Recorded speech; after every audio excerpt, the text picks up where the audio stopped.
सुखदेव भगवान। योग योगेश्वर महापुर रामलाल जी। योग मार्तंड मुल्केश्वर भगवान। हम सभी के प्राणादाय सतस्वरूप सद्गुरुदेव स्वामी देवीदास भगवान जी के श्री श्री चरण कमलों में हम सभी बच्चों का साष्टांग धन्यवाद प्रणाम स्वीकार हो। आइए प्रभु जी की कृपा करुणा आशीर्वाद से महाराज जी के अनमोल रतन स्वरूप प्रभुजनों के ऊपर कुछ विचार विमर्श करें। आज सत्संग के सबसे पहला रतन, अनमोल रतन क्या है? ये महाराज जी फरमाते हैं कि आप विचार करें संसार में अमीर कौन है, गरीब कौन है, कौन अमीर है कौन गरीब है। एक अगर आप साधारण मनुष्य से पूछोगे अमीर कौन है गरीब कौन है, वो क्या कहेगा?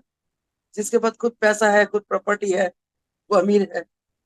जिसके पास पैसा नहीं है, प्रॉपर्टी नहीं है, वो गरीब है। परंतु महाराज जी के प्रवचनों में अमीर कौन है? जो चरित्रवान मनुष्य है, जो संयमित है, जिसका चरित्र उच्च कोटि का है, वही अमीर है। वो संसारिक धन ना होते भी अमीर है, क्योंकि जिसका चरित्र ऊंचा होता है उसकी आत्मा प्रकाशित है, ये समझना। जिसका आत्मा प्रकाशित है, जिसके आत्मा में ज्ञान है, जिसके आत्मा में दिव्यता है, वही आत्मा चरित्रवान होती है। तो ऐसी आत्मा के पास संसारिक धन ना हो कोई फर्क नहीं पड़ता। जो चरित्रवान आत्मा होती है वो हमेशा परहित में रहती है, निष्काम कर्म करती है, निस्वार्थ जीवन जीती है। और ऐसी आत्मा संसार से कुछ नहीं चाहती, और ऐसी आत्मा को कोई चिंता भी नहीं सताती। जिसको कोई चिंता नहीं सताती, जिसके अंदर कोई चाहना ही नहीं है, तो महाराज जी फरमाते हैं वो संसार में सबसे बड़ा शहंशाह है।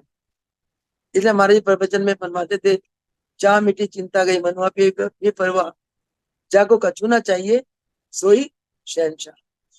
जिसको कुछ नहीं चाहिए, तो ऐसा शहंशाह व्यक्ति जो है ना, वो कैसा होता है? चरित्रवान।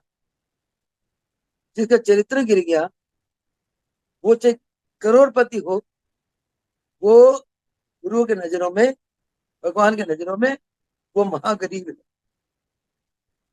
जिसका चरित्र गिर गया, इसका मतलब उसकी चाहना मिटी नहीं, उसका स्वार्थ नहीं गया, उसका अहंकार नहीं गया। तो जिसका चरित्र गिरा हुआ होता है वो लोभी होता है, वो लालची होता है, वो स्वार्थी होता है, अहंकारी होता है। और जिसको सताने में उसको कोई कष्ट नहीं होता। समझ गए? तो ऐसे व्यक्ति के पास चाहे करोड़ों पैसा हो, करोड़ों संपत्ति हो, वो व्यक्ति फिर भी गरीब है। तो हमने गुरु के नजरों में अपने आप को अमीर बनाना है। क्या बनना है? हमने चरित्रवान बनना है, संयमित बनना है, परहित में रहना है, संसार की किसी वस्तु के प्रति लोभ लालचा नहीं करना है। हम अगर खाने की इसके प्रति भी लोभ लालच करते हैं ना, वो भी हमारा कर्म बनता है। बांट के खाओ, सबको दे के सबको खिला के फिर खाओ। तो कहता है एक कवि ने एक भजन गाया, किसी के काम जो आए उसे इंसान कहते हैं, पराया दुख जो अपनाए उसे इंसान कहते हैं। क्यों भरने को तो पशु भी दुनिया में पेट भरते हैं, जो सभी को बांट कर खाए उसे इंसान कहते हैं। जो सभी को बांटेगा वो निस्वार्थ होगा। तो ऐसे निस्वार्थी पुरुष को ही चैत्रवान पुरुष कहते हैं। तो आज महाराज जी के पहले प्रवचन से हमने क्या ज्ञान लिया कि हमने चरित्रवान बनना है, निष्कामी बनना है, निस्वार्थी बनना है, अहम रहित बनना है। तो ऐसा कब बन सकते हैं? कब बन सकते हैं? ऐसा केवल तो केवल गुरु कृपा से योग अभ्यास के द्वारा हम ऐसा बन सकते हैं। तो योग अभ्यास ही सबसे उत्तम कर्म है। गुरु का दरबार सबसे ऊंचा दरबार है। गुरु की भक्ति सबसे ऊंची भक्ति है। गुरु की सेवा सबसे ऊंची सेवा है। जो भक्त गुरु के चरणों से जुड़ा रहता है वो चरित्रवान रहता है। जो गुरु से कट गया, गुरु से दूर गया, चला गया, उसका चरित्र सब सब नष्ट हो जाता है। अब देखो, दुर्योधन और अर्जुन दोनों भाई भाई थे, चाचे ताऊ के बेटे थे, परंतु कहाँ दुर्योधन कहाँ अर्जुन? क्योंकि दुर्योधन ने भगवान को नहीं पहचाना, अभ्यास नहीं करा, इसलिए माया में रहा, संसार में रहा, भाइयों को कष्ट देने में रहा। और अर्जुन ने भगवान को जाना, श्री कृष्ण की शक्ति को जाना, उनके स्वरूप को पहचाना, इसीलिए उन्होंने क्या मांगा? भगवान से भगवान को मांगा, वो विजयी हो गए, समाज में पूजनीय हो गए। दुर्योधन अपने लोभ लालचा के चक्कर में पड़कर अपना सर्वनाश कर दिया उसने। समझ गए? चलो, अगला है महाराज जी फरमाते हैं कि जैसे बादल बरसा कर और फिर में दोबारा बादल बन जाता है, बादल बरसा देता है, पानी बरसाता है, बादल फिर बन जाता है, काश बनता है ना। उसी प्रकार दानी पुरुष दान देकर फिर भगवान उसे भर देते हैं। कहते हैं, एक बचपन में एक गीत सुना था, गरीबों को सुनो वो तुम्हारी सुनेगा, तो एक पैसा देगा तो वो 10 लाख देगा। कहने का भाव है कि मैंने देखा दरबार में, अगर मैंने 1 रुपये चढ़ाया तो मुझे 10 मिले, 10 चढ़ाया तो 100 मिले, 100 चढ़ाया तो 1000 मिले, 1000 चढ़ाया तो 10,000 मिले। वो दरबार है। तो जो दानी पुरुष होते हैं ना, दान देकर वो खाली नहीं होते और ज्यादा उनका बढ़ जाता है। तो इसलिए हमने तन मन धन से दानी बनना है। तन का दानी क्या है? अपने तन के द्वारा दूसरों की सेवा करना है। मन का दान क्या है? मन के द्वारा दूसरों को अच्छे संस्कार देना है, दूसरों को अच्छा ज्ञान देना है, उपदेश करना है। धन का क्या है? जो हमने जीवन में कमाई करी, कहते हैं अपनी कमाई का 10 अंश, 10 पार्ट का 1 पार्ट गुरु के दरबार के सेवा में रखना चाहिए। फिर हमारा पैसा है व्यय नहीं होता, वेस्टेज नहीं होती, पैसे की बचत बचत होती है। जैसे कई बार घर में अनाप शनाप खर्च हो जाते हैं, कोई नुकसान हो जाता है, बीमारी आ जाती है, कोई अप्रिय घटना हो जाती है, उसमें बहुत पैसा लग जाता है, ऐसा होता रहता है। पर ये हमारे अपने कर्म अपने ग्रह कराते हैं। अगर हम दान देते हैं तो हमारे ये कर्म हल्के हो जाते हैं, हमारे जो उल्टे ग्रह होते हैं वो ग्रह हमारे सिद्ध हो जाते हैं। तो कहते हैं कि दान भी गुरु के चरणों में देना चाहिए, गुरु को आगे रख के देना है, गुरु के निमित्त देना है। कहते हैं गुरु बिना दान हराम है। गुरु के बिना आप दान दोगे ना, आपका अहंकार आ जाएगा। आज एक बच्ची आई ग्वाली से, वो ब्रिजघाट आश्रम के लिए पैसे दे गई, कुछ 1000 रुपये जो भी दिया। वो कहते हैं मेरा नाम नहीं आना चाहिए, कितनी बड़ी बात है। और कहते हैं ये फिर इस नाम की पर्ची भी नहीं काटना चाहिए। ठीक है, ठीक है बेटा, पर हम लोग रिकॉर्ड में तो लिखेंगे ना। कहते रिकॉर्ड में गुप्त दान लिख देना।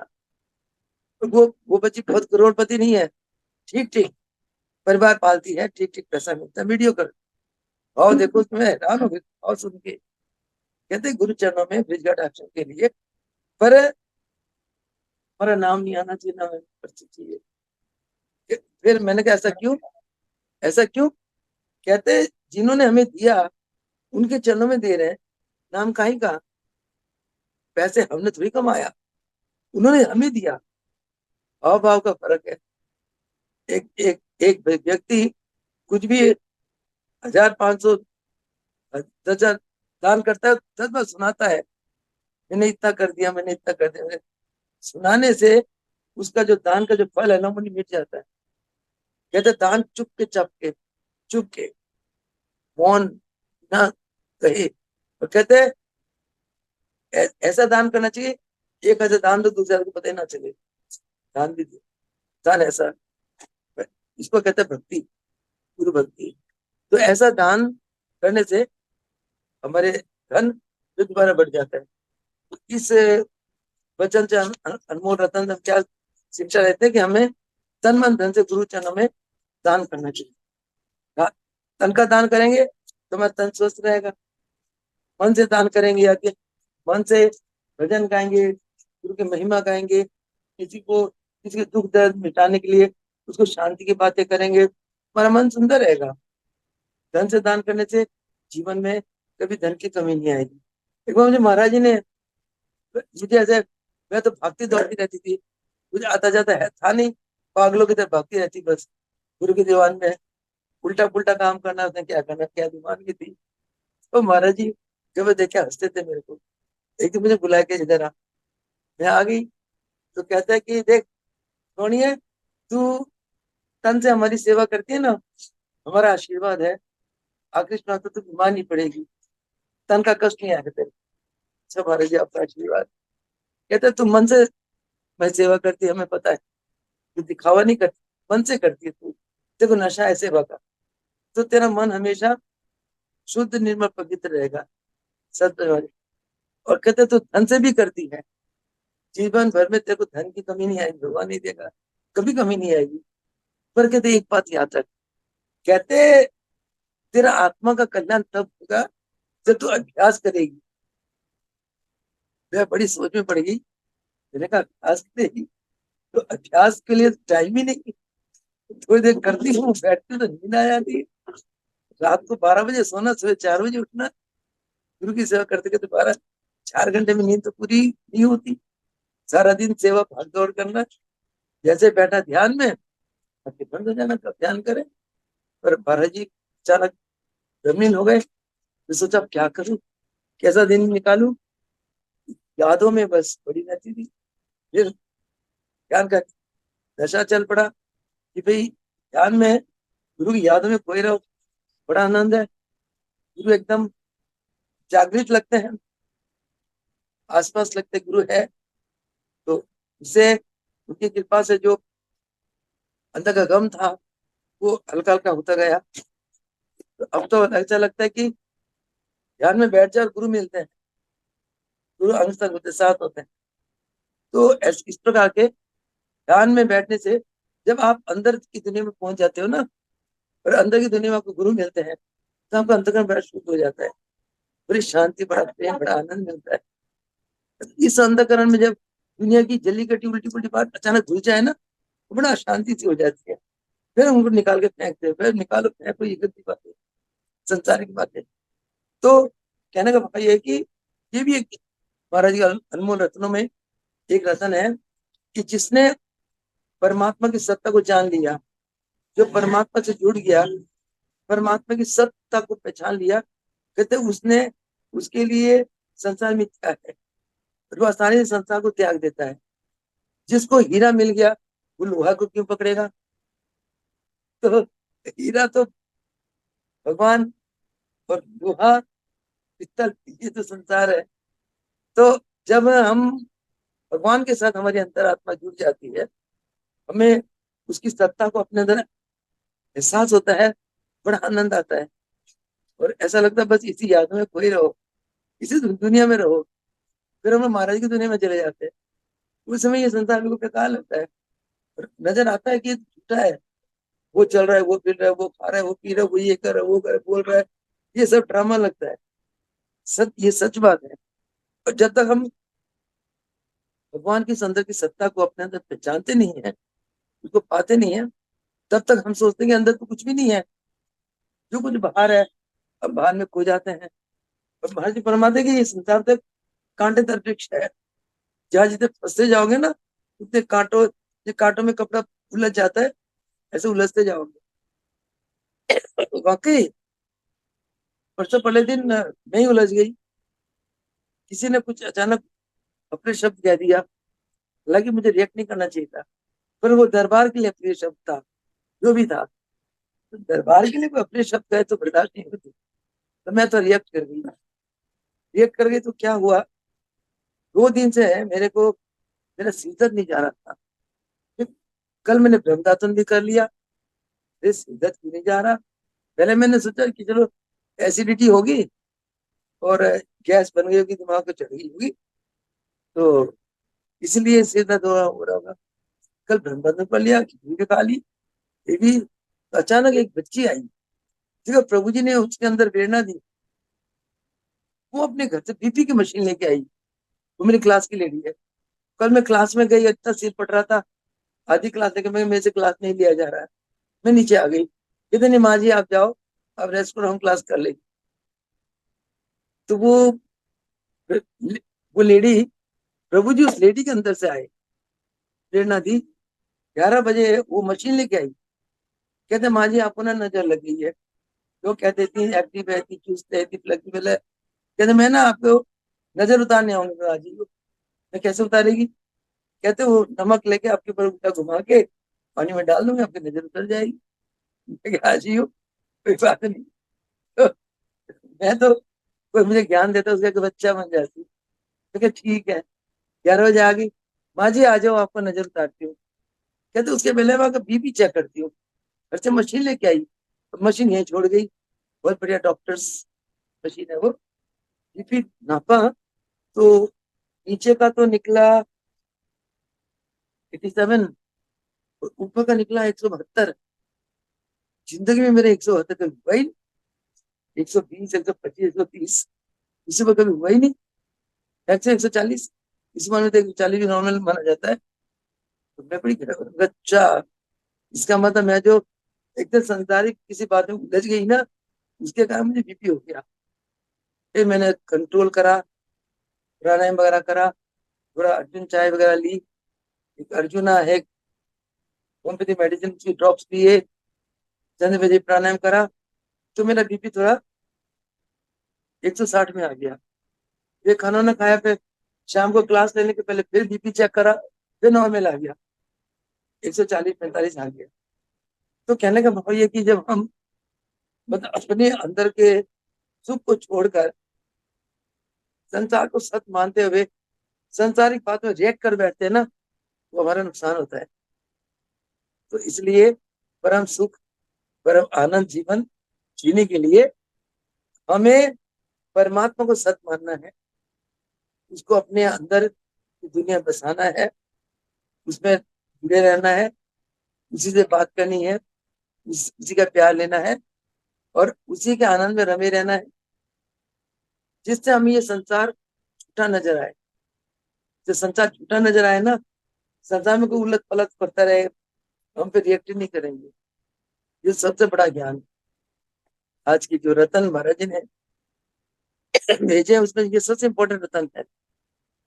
अपने अंदर जाओ, परमात्मा से बात करो, उसे मिलते रहो, उसे अपना फील करो, उसको अपने अंदर देखो, उसके विशाल स्वरूप को देखो, गुरु के उस ब्रह्म रूप को देखो, जो ब्रह्म रूप आपके अंदर है, जो गुरु के रूप में आपको आए, आपको मिले, आपको नाम दान दिया, आपका कल्याण कर रहे हो, उस सत्य को पहचानो, सत्य के साथ जुड़ो, और संसार को मिथ्या मानते हुए संसार की बातों में मत उलझो। तो ये अगला ज्ञान है। इसके एक और लास्ट आज का ज्ञान है। जैसे लास्ट ज्ञान, हमने इस ज्ञान से क्या पाया कि हमने अपने आप में, अपने अंदर ही रमे रहना है, सत्य के साथ जुड़ना है, सत्य को जानना है। सत्य को जानते हमें संसार मिथ्या भाषित होगा, उसे हम परम शांति को प्राप्त। जब संसार को सत्य मान लेते हैं ना, तो हमें शांति चली जाती है। संसार को सत्य कब मानते हैं, जब परमात्मा को असत्य मानते हैं, जब मानते हैं कि परमात्मा है भी सही, परमात्मा की सत्ता को हम फील ही नहीं करते। तो इसलिए हमने परमात्मा की सत्ता को फील करना है, परमात्मा को सच मानना है, उसके लिए निरंतर अभ्यास, हर बात के लिए अभ्यास। अभ्यास के बिना कोई चारा नहीं है, मुक्ति पाने की कोई रास्ता नहीं। लास्ट आज का रतन, ये कैसे 5 रतन हो गए या 4 हो गए, ये अगला रतन है। वो ये कि जैसे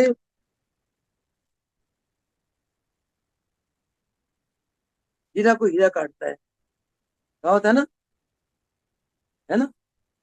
लोहा को लोहा काटता है, उसी प्रकार संसार की आसक्ति को परमात्मा की आसक्ति काटता है। वही बात जो भी आपको बता रही थी, जब आपका मन परमात्मा में आसक्त हो जाएगा ना, संसार की आसक्ति खत्म हो जाएगी। ये अपना एक्सपीरियंस बता रही, आप भी इस बात का एक्सपीरियंस करते होंगे। जब आप महाराज जी के प्रेम में डूब जाते हो, तो परिवार का, संसार का मुंह आपको नहीं सताती, जब आपको संसार में कुछ नहीं चाहिए, संसार के प्रति कोई आसक्ति रहती नहीं आपके, समझ गए। तो कहने का भाव है, इस प्रकार लोहे को लोहा काटता है, हीरा को हीरा काटता है, उसी प्रकार परमात्मा की आसक्ति संसार के पीछे भोगों की आसक्ति को काटता है। तो हमने आसक्ति किसके प्रति रखनी है? संसार की आसक्ति को काटने के लिए किसके प्रति रखनी है? परमात्मा के प्रति रखनी है। और परमात्मा को तो हमने देखा नहीं, निराकार चीज के लिए क्या आसक्ति करे, परंतु उस परमात्मा को गुरु के रूप में देखा, उस परमात्मा के प्यार को गुरु के रूप में पाया, परमात्मा का आशीर्वाद को हमने गुरु के रूप में पाया। तो इसलिए गुरु के प्रति आसक्ति बहुत आसान है, बहुत आसान है। जब वो विदुर आया ना, उदो उदो इधर अपने आप को बहुत ज्यादा ज्ञानी समझता था, तो भगवान कृष्ण ने सोचा कि ज्ञान को, कि अहंकार का नाश करे उदो को। तो उदो को कहने लगे, उदो तुमने जाओ, मथुरा जाओ, गोपियों के पास मिल के आओ। ठीक है भगवान। कहते कुछ संदेशा, कहते हाँ ये मेरा पत्र ले जाओ। गए गोपियों, कहते मैं मथुरा से, वहां से आया हूँ, द्वारका से आया हूँ, द्वार के चरणों से। कहते अच्छा जी, ठीक है, नमस्कार है, तो आओ बैठो, अगर मन करा। तो कहते भगवान किशन कहाँ है? कहते वो तो नहीं आया, उनका उनका पत्र आया। कहते पत्र का हमने क्या करना है, हमने तो किशन लाओ, हमने तो किशन से मतलब है। फिर उदो जो है ना, ज्ञान देने लगे, वो तो ब्रह्म है, वो ब्रह्म स्वरूप है, ये अविनाशी है, घटघटवासी, अंतर्यामी, सर्वव्यापी है, जड़ चेतन। कहते भाई उदो, ये अपने ज्ञान अपने पास ही रख। कहते ला चिट्ठी ला। कहते दिखा दे इसके अंदर किशन। गोपी ने चूट चूट चूट कर फेंक दी चिट्ठी। ऐसा प्रेम था, और वो किशन किशन करके सारी बेहोश हो गई, समाधि लगी सबको।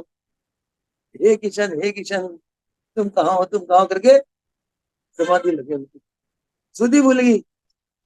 इसको कहते प्रेम। और उदो तो उनके प्रेम को देखकर पागल हो गया, उसके अहंकार, बिल्कुल अहंकार का विनाश हो गया। कहती ये तो बहुत ज्ञानी है, तो मेरे को तो खाली पैसे ज्ञान है, बुद्धि का ज्ञान है, वैसे किताबों का ज्ञान है, भगवान को मतलब जब ज्ञान होता है ना, वह प्रेम कम हो जाता है।